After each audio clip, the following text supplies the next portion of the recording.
Whenever I'm in need and I'm looking for help, God, you're always there for me. Wherever you lead me, I can follow you. God, you're always there for me. Oh, God, you're always there for me. Help me believe you know what's best for me. I feel it in my soul when you are in control. I got one life to live and I wanna live it your way. Oh yeah, I do what I should do when you help me choose. I got one life to live and I wanna live it your way. Oh yeah, I got one life to live and I wanna live it your way. Oh yeah, one life to live and I wanna live it your way. Whenever I'm lost and I don't know where to turn, God, you're always there for me. Wherever I go, you're always by my side. God, you're always there for me. Oh, God, you're always there for me. So help me believe you know what's best for me. I feel it in my soul when you are in control. I got one life to live and I wanna live it your way. Oh yeah, I do what I should do when you help me choose. I got one life to live and I wanna live it your way. Oh yeah, I got one life to live and I wanna live it your way. Oh yeah. Yeah. God, help us to be more like you, 'cause your way is the best way. I feel it in my soul when you are in control. I got one life to live and I wanna live it your way.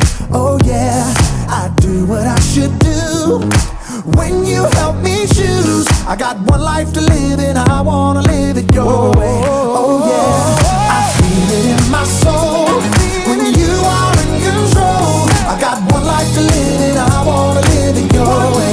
Oh yeah, I do what I should do when you help me choose. I got one life to live and I wanna live it your way. Oh yeah, I got one life to live and I wanna live it your way. Oh yeah.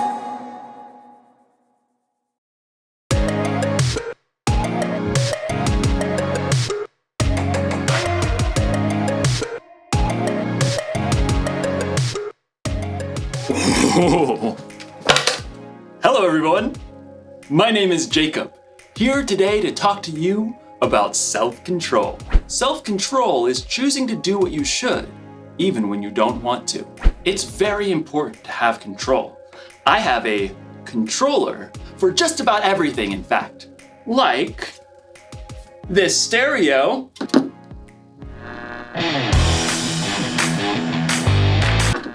Thanks, stereo. Or this fan. I've even got a remote for my blender. And of course, everyone's favorite remote control, the TV remote. Whoa, where is the TV remote? This is its spot. This is its home. It's where it lives. Where are you, little TV remote? TV remote! TV, TV, TV, TV. No, little guy, where are you? TV! This makes me so mad. I bought the remote caddy so that I could house my remotes. And when someone takes the remotes away and doesn't put it back, I get real angry. I ask you, why have a remote caddy if you're not gonna caddy the remotes?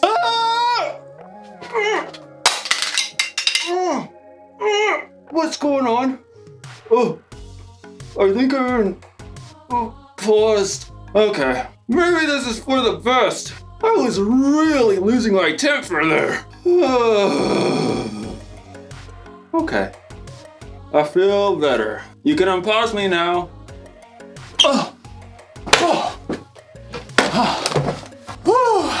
That was a close one. Anger can really take over if you let it. In today's story, we'll hear about a guy named David who had every reason to be angry. Let's hope it doesn't control him. Oh. I wonder what this controls.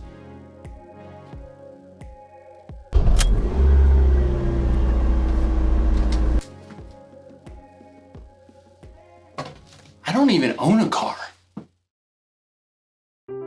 The Bible. It's 66 books of history, stories, letters, and poetry that fit together to form God's one big story. The epic adventure of how He created us and loves us so much that He made a way to rescue us. As we travel through the Bible, from Genesis to Revelation, we discover people who met God and found their lives changed forever.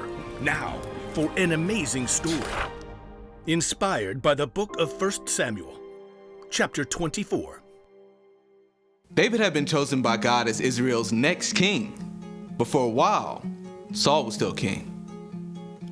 David served King Saul and won many battles for him. The people loved David. Hey, David, you're so fine, you blow our money, David!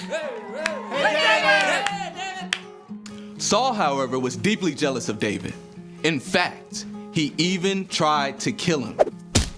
David escaped into the wilderness, where around 400 men came to join him. People who were in trouble or owed money.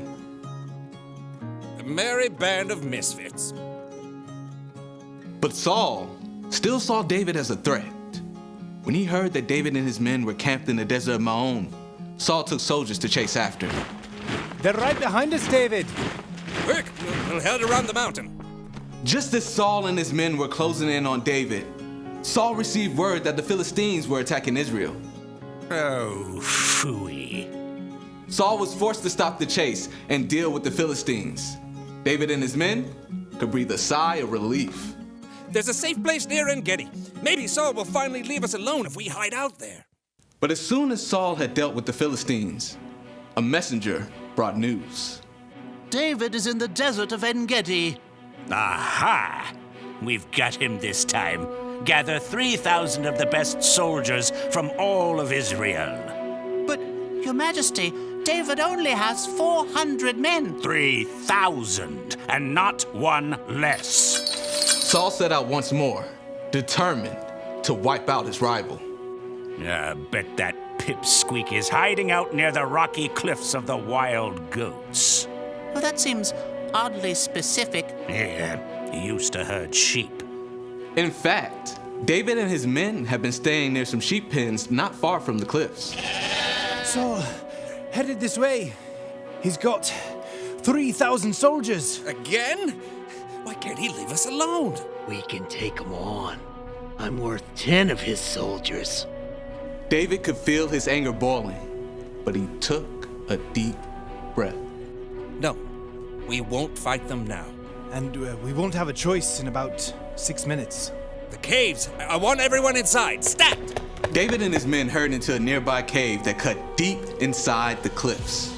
All the way to the back! They're here! Outside, near the sheep pens, Saul had called a halt.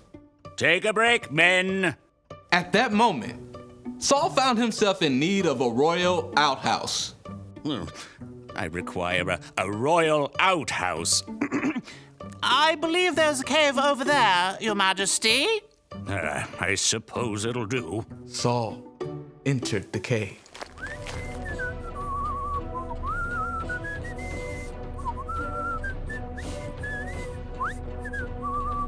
Far back in the cave, David and his men froze.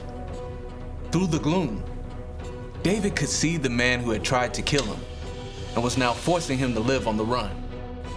What if he finds us? I don't believe we're Saul's #1 priority at the moment. He's alone. This is your chance. God's handed your enemy over. Don't let this chance just trickle away. David's anger burned red hot as he crept up behind Saul, sword at the ready. But then, he forced himself to stop. Instead of attacking Saul, David sliced off a corner off the king's long royal robe. Saul left the cave with no idea that David was still inside. Time to move out, men. This is the day we take out that whippersnapper David. But at that moment, David emerged from the cave and cried out, King Saul! David? David bowed low to the ground. Why do you listen when men say David is trying to harm you? This day you have seen with your own eyes how the Lord handed you over to me in the cave. Some of my men begged me to kill you, but I didn't. I said, he is the Lord's anointed king. Saul could only stare in shock as David held the piece of fabric he cut from Saul's robe. Look at this! I cut off the corner of your robe, but I did not kill you. Yet you are hunting me down to kill me. May the Lord show that I'm not guilty of doing anything wrong. May he save me from you. The truth cut Saul to the heart and began to weep. Oh, you are a better person than I am. You have treated me well, but I've treated you badly. May the Lord reward you. I know for sure that you will be king. Now, promise me that you won't kill my family or wipe out my name from my family line. David looked his enemy straight in the eye. I promise. Then Saul and his men returned home, and David and his band of misfits returned to their usual hiding place.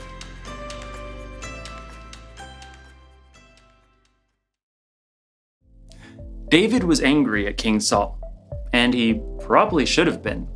King Saul was trying to kill David. But even in his anger, David didn't lose control. He paused and thought and didn't let his anger take over. You don't need a remote control for yourself to know how to pause. You can do that on your own. If you're angry because someone borrowed something they weren't supposed to, or someone said something that really hurt your feelings, you could just fly off the handle.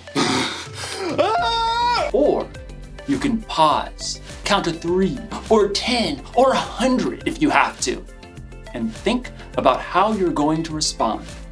Remember, you can pause in real life, but what you can't do is rewind. Once you've said or done something in anger, it's out there. You can never take it back. I'm not saying you shouldn't ever get angry. In fact, Jesus himself got angry, but he had good reasons to get angry. And so do we sometimes. It's like when you or someone you know is being treated unfairly. That's a good reason to get angry. Losing a remote? Probably not the best reason to get angry, but good anger or bad, it's still wise to keep control of your anger instead of letting it control you. That's the one thing to remember today. Don't be controlled by your anger. Count to 10 and keep your cool. Music! Okay.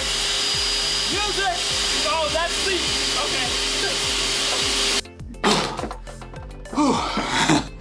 I gotta get a universal remote. I'll see you next time.